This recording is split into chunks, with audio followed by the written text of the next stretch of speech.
Moment of truth. So, titingnan natin kung ano lasa ng niluto ko. Sana masarap. So, meron tayong... Hello, everybody.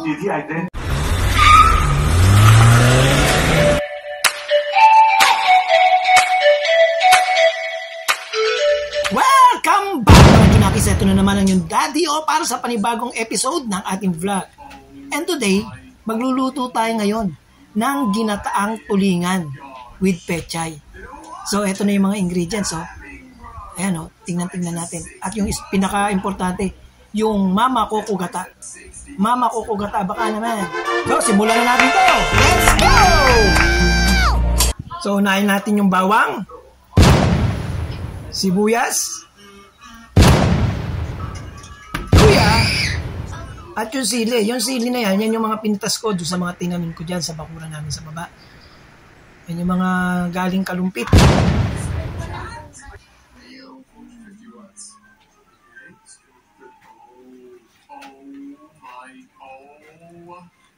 At dahil kompleto na at gayat na natin lahat ng ingredients, unahin na muna nating prituhin ng manasado yung isda. Para medyo mabawasan yung lansa at maging crunchy siya.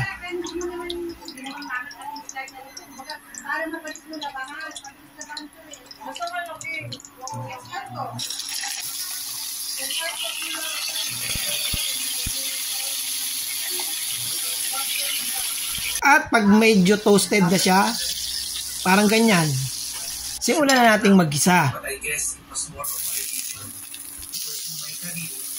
At pag nakita na natin yung kaluluwa ng sibuyas, sunod na natin yung gata. Coco Mama gata.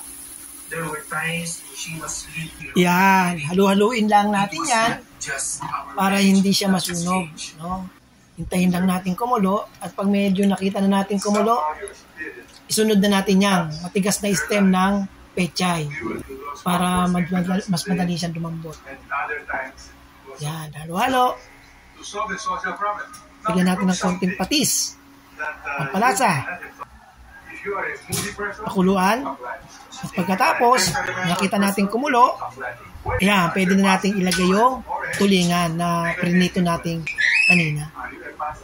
O sige, panoorin na natin kung ano yung pagkakasunod-sunod para hindi na ako nahirapan magsalita.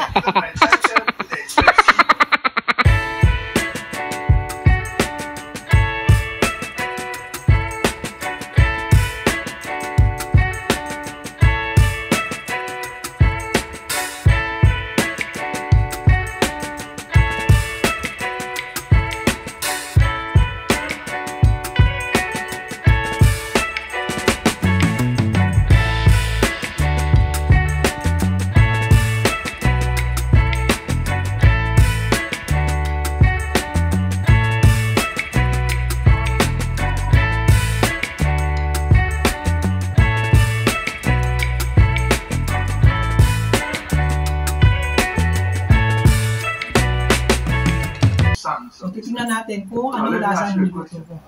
Sana masarap. So, meron tayong... Hello, everybody. Pagpabammer pa. Umati ka muna sa mga Junakis ko. Dali, dito ka. Never underestimate the influence of your mother. Welcome back, mga Junakis. I did it when Moses was growing up. So, ito ngayon. Daddy, play tayo ng basket. Moses Lang, I have my cooking. Are the people of God. Yes. We are strangers Natin to, in this country. crunchy. Read the next verse.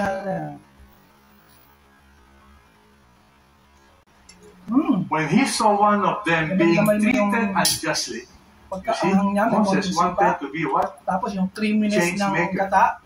He wanted justice. He defended him and took vengeance for the oppressed by striking down the Egyptian. Do you know it is not easy to kill somebody?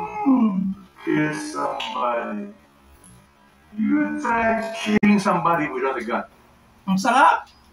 The best talaga, luto ni Daddy. At dahil natapos na nating lutuin ang ating specialty for today, dito na rin natin tinatapos ang vlog na to. Once again, this is your Daddy saying, stay safe, ride safe, and God bless. Bye!